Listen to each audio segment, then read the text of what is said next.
When I refused to hand over my savings to fund their business, they called a lawyer and declared, "We're suing you for being selfish." I laughed until the court papers arrived. But the day of the trial, I walked in with a surprise witness that made the judge gasp and left them screaming in defeat. I, 37 male, have always been smart with my money. Growing up in New York City, I saw what financial struggle could do to people. My parents weren't rich, and I learned early that the only way to avoid the stress of living paycheck to paycheck was to be careful. So, I worked hard, saved aggressively, and made sure I always had an emergency fund. I wasn't living like a king, but I was comfortable. My cousin, Daniel, 42 male, and his wife, Sophia, 40 female, were the exact opposite. They lived big, leased luxury cars, designer clothes, expensive vacations, all on credit. They had a history of jumping from one business venture to another, each time convinced they had found a gold mine that would finally make them rich. And each time, it failed. So when Daniel called and said he and Sophia wanted to take me out to dinner, I already had a feeling something was up. We met at an upscale restaurant in Manhattan. They were dressed like they were about to walk a red carpet, while I was in my usual jeans and a button-down. Right away, I knew this wasn't just a friendly get-together. Daniel leaned in, grinning like he was about to share a secret that would change my life. "We have a business opportunity for you." I put my fork down. "Here we go." Sophia nodded eagerly. "We're opening a luxury pet spa. In Manhattan. This is going to be huge." I waited. "We just need a little bit of financial support," Daniel continued, his voice casual. "Nothing crazy. Just around $150,000. I nearly choked on my drink. $150,000? I repeated, thinking maybe I misheard. Sophia placed a hand on mine like she was comforting me. "We know it's a lot, but think of it as an investment. You'll get your money back in no time." "And you're both putting in how much?" I asked. Silence. Then Daniel shrugged. "Well, we're already investing our time. And we're putting in some money." I sat back. "So you want me to front the majority of the money, while you two contribute time?" Sophia's smile faltered. "Well, yeah, but..." "No," I said, just like that. Their smiles disappeared. "What do you mean, no?" Daniel asked, his voice getting sharper. "I mean no. I'm not handing over my savings to fund a business that doesn't even have a proper plan." Sophia scoffed. "Oh, come on, you can afford it. You own your apartment. You have no kids, no debt. What are you even saving for?" "Life," I said. "Emergencies. Retirement. Things that actually matter." Daniel leaned forward, suddenly aggressive. "You're being selfish. Family is supposed to help each other." "Help, yes," I said. "Not fund reckless spending." And that was it. They got up, muttering about how I clearly didn't care about family. As they stormed out, Sophia threw over her shoulder, "You're going to regret this." I laughed. I didn't think about it again, until a month later. I came home one evening to find an envelope taped to my door, official looking, thick. I opened it, skimmed the first few lines, and actually burst out laughing. They were suing me for selfish financial misconduct resulting in undue hardship on family. I had to read it twice just to make sure I wasn't hallucinating. They claimed that since I was financially stable and they were struggling, I had a moral and implied financial obligation to support them. They even alleged that I had verbally agreed to fund their business and then reneged on the promise, causing them emotional and financial distress. I thought it was a joke. It wasn't. I called a lawyer. My lawyer, Michelle, was ruthless. The moment she saw the lawsuit, she actually grinned. "This is a joke," she said. "They have no case. But if they want to play dirty, we'll make sure they regret it." The first thing she did? Request their financial records. If they were claiming hardship, we needed to prove how they had been handling their money. What we found was unbelievable. $12,000 spent on a spiritual retreat in Bali, a luxury wellness scam, $8,000 on designer handbags, a $35,000 down payment on a Tesla that they weren't even making payments on. Half of their business loan blown on a trip to the Maldives. They weren't struggling. They were reckless. Michelle was practically vibrating with excitement. "We're going to destroy them in court." Then I found something that took this case from ridiculous to next-level insane. A surprise witness. The day of the trial, Daniel and Sophia walked in looking smug. They sat down like they had already won. Their lawyer gave a dramatic opening statement about family obligations and how I had hoarded wealth while my struggling relatives suffered. They put on a full sob story about how they were on the verge of financial ruin and how my refusal to help had ruined their dreams. When it was our turn, Michelle didn't hold back. She handed the judge a thick stack of documents. "Your Honor, these are the plaintiff's financial records. You'll see that they have not only been reckless with their spending, but they have also repeatedly lied about their financial struggles." The judge's frown deepened as he flipped through the pages. Then I stood up. "Your Honor, I have a witness." The courtroom doors opened, and in walked Sophia's former business partner. Her scam former business partner. The room went silent. Sophia's face turned white. Daniel started shaking his head. Their whole case? Destroyed. The moment Sophia's former business partner walked in, everything shifted. The confident smirks Daniel and Sophia had walked in with? Gone. Sophia's face drained of color like she'd seen a ghost. Daniel's jaw clenched so tight I thought his teeth might crack. Their lawyer? He started flipping through his notes like he had missed some very important detail. The woman who entered, let's call her Natalie, walked with purpose. She was dressed sharp like someone who had been waiting for years to set the record straight. She took the witness stand and adjusted the microphone, her eyes never leaving Sophia's. Michelle approached her. Ms. Natalie, could you please tell the court how you know the plaintiffs? Natalie crossed her legs and exhaled. I was once Sophia's business partner in what was supposed to be a wellness company. She convinced me to invest. I trusted her. And she ran with the money. Gasps rippled through the small courtroom. Sophia shot up from her seat. That's a lie. The judge slammed his gavel down. Sit down, Miss Sophia.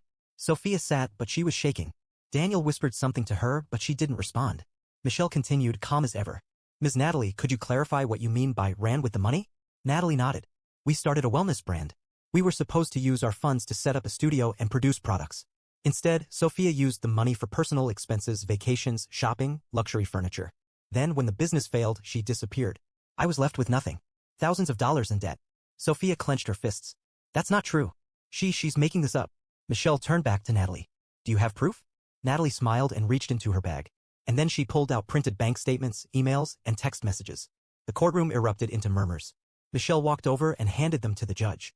Your Honor, these documents clearly show that Sophia has a pattern of financial fraud. This is not the first time she has tried to manipulate someone into funding her lifestyle. The plaintiffs claim that my client had a moral obligation to support them. I argue that, if anything, my client was protecting himself from becoming their next victim. The judge flipped through the papers. His eyebrows shot up. Sophia covered her face with her hands. Daniel, who had been silent this whole time, suddenly stood up. This is an attack on my wife. You had no right to bring her past into this. The judge gave him a cold look. Sit down. He did. But at that moment I saw something shift. Daniel wasn't looking at Sophia with concern anymore. He was looking at her like she had just stabbed him in the back. As the trial continued, Michelle hammered them with more evidence. She brought up their bank records, the ridiculous spending habits, the loans they took out for their business that were actually spent on vacations. She showed the false claims they made in the lawsuit, like the supposed verbal agreement I had made to give them money. She even had phone records proving that after I said no, they had called a lawyer within 2 days to start drafting this nonsense lawsuit. It was a train wreck. The judge looked more annoyed by the minute. Sophia was shaking. But Daniel? Daniel was fuming. And then, in a moment that I will never forget, he turned on his own wife. You lied to me? He suddenly barked, standing up so fast his chair screeched against the floor. Sophia flinched. Daniel, you told me Natalie was lying. You swore to me she was crazy. You made me go along with this lawsuit when you knew you were the problem. Everyone in the courtroom stared as Daniel lost it. Sophia grabbed his arm. Honey, please, he yanked away. Oh, don't honey me. We're in court right now because of you. Their lawyer buried his face in his hands. Michelle smirked. And I just sat back and watched their entire case implode in real time. Now, here's where things took another twist. Sophia, seeing that her own husband was turning against her, did something unbelievable. She tried to throw him under the bus. Your Honor, if anyone was irresponsible with money, it was Daniel. I didn't even want to sue. He forced me to. He told me we had to take OP to court because it was our only chance to save the business. I was just going along with what he wanted. Daniel's mouth fell open. What? Now it was his turn to panic. You lying. You were the one who told me OP owed us. You convinced me. You spent all the money. Sophia turned on the waterworks. Your Honor, I was manipulated. Daniel was emotionally abusive. He pressured me into this. The courtroom was dead silent. Even I was stunned. I expected desperation, but I didn't expect her to flip on Daniel this fast. The judge sighed, rubbing his temples like he was getting a migraine. I've seen enough for today, he finally said. We will reconvene tomorrow. Court adjourned. As soon as we left the courtroom, Michelle let out a laugh. Well, that was a disaster for them. I nodded, still processing everything. Sophia and Daniel were standing near the exit, whisper yelling at each other. Daniel looked like he wanted to strangle her. I heard snippets. How could you say that about me? You were throwing me under the bus first? We're screwed, Sophia. This is your fault.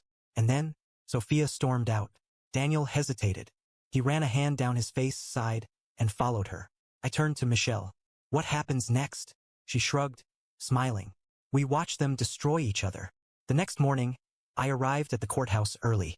Michelle was already there, sipping coffee like this was just another day at work. How are you feeling? She asked, glancing up from her phone. Curious, I admitted. I want to see how much worse this can get for them. Oh, I think we'll get a show, she said with a smirk. And she was right, because Daniel showed up alone. No Sophia, no lawyer, just him, looking tired as hell, dark circles under his eyes like he hadn't slept. He walked in, avoiding eye contact with me, and sat down at the defendant's table.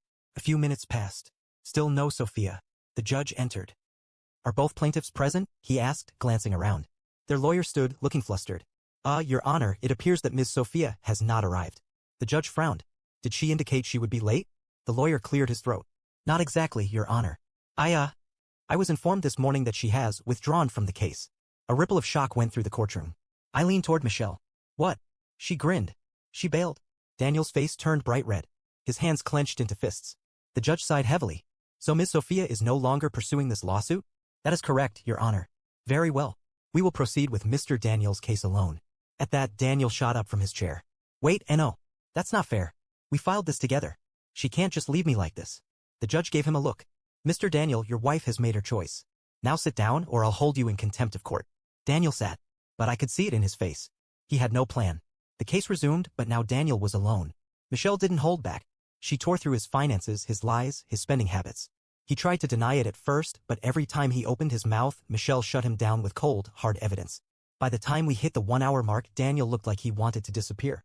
Then something really unexpected happened. The courtroom doors opened. Annan walked. Sophia. But she wasn't alone. She had a different lawyer. I swear, if you had blinked, you would have missed the way Daniel's face completely collapsed. The judge looked up, already annoyed. Miss Sophia, care to explain why you're arriving late after withdrawing from the case? Her new lawyer, a short, confident-looking woman in a navy suit, stood up. Your Honor, my client is no longer a plaintiff in this case. However, she has chosen to come forward today as a witness against Mr. Daniel. The room exploded in murmurs. Even Michelle looked impressed. I just sat back and enjoyed the show. Sophia took the stand. Daniel tried to object, but his lawyer looked like he was about 5 seconds away from quitting. Michelle raised an eyebrow. Miss Sophia, can you explain why you are now testifying against your husband?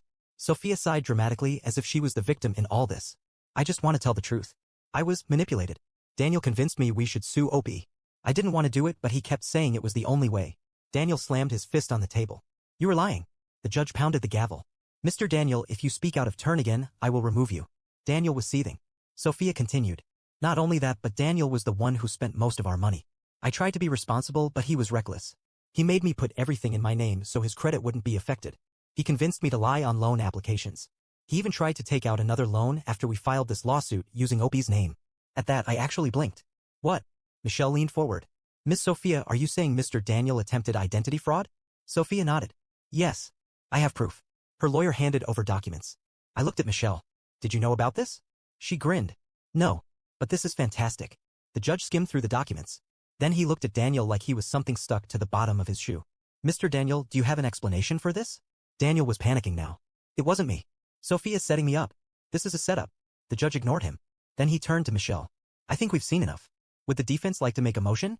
Michelle stood. Yes, Your Honor. Given the overwhelming evidence against the plaintiff, we move to have this case dismissed with prejudice. The judge nodded. Motion granted. Case closed. Now, I expected Daniel to throw a fit. I expected him to storm out, maybe yell, maybe make some empty threats. What I didn't expect was for law enforcement to enter the courtroom. 2 officers walked up to Daniel's table. Mr. Daniel, you need to come with us. Daniel's eyes widened. What? One of the officers held up a warrant. You are being taken into custody for attempted identity fraud and falsifying loan documents.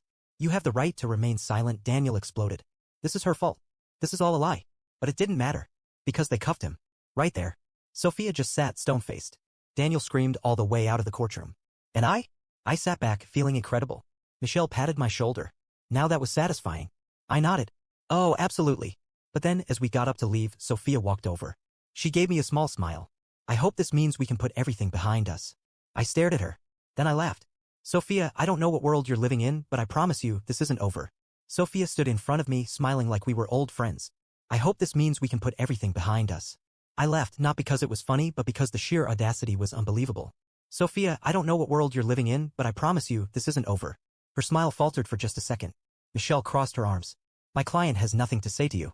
Sophia tilted her head, the fake sweetness vanishing. You don't know everything, you know? Daniel wasn't the only one with secrets. That caught my attention. What are you talking about? I asked. She glanced around. Not here. Meet me at the cafe across the street in an hour. Alone. Then she walked away, leaving me standing there, fuming. Michelle turned to me. Are you actually considering going? I exhaled slowly. I have to. If she has something on me, I need to know what it is. Michelle sighed but nodded. Fine. But I'll be nearby.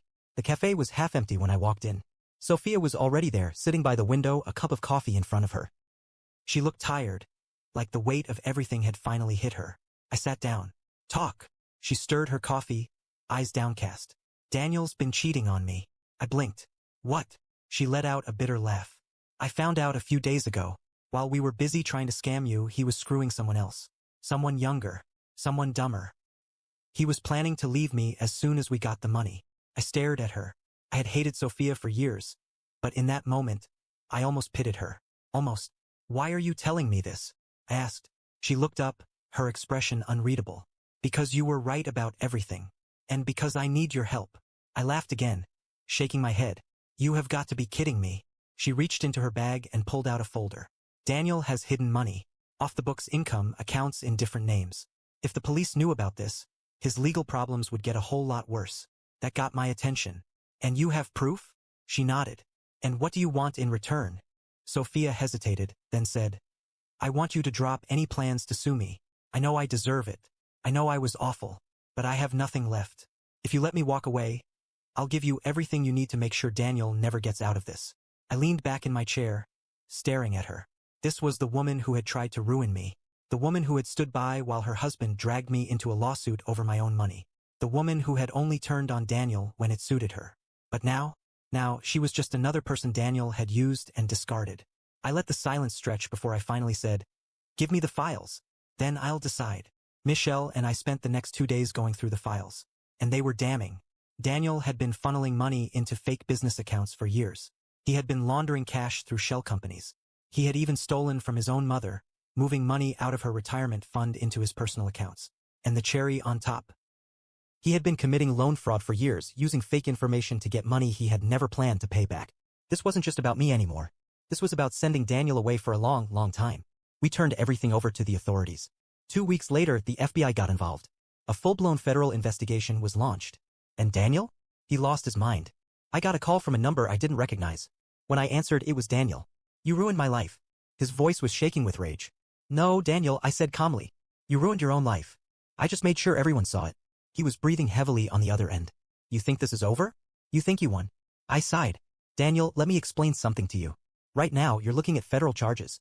The kind that don't just go away. The kind that put you in prison for years. Silence. Then, in a much lower voice, he said, what did Sophia tell you? I smirked. Everything. Daniel lost it. He started screaming, cursing, calling me every name in the book. I didn't say a month later, Daniel was formally charged. Fraud. Identity theft. Wire fraud. Bank fraud. The list went on. He tried to fight it, but the evidence was overwhelming. Sophia? She disappeared. She took whatever money she had left and ran. And me? I went back to living my life.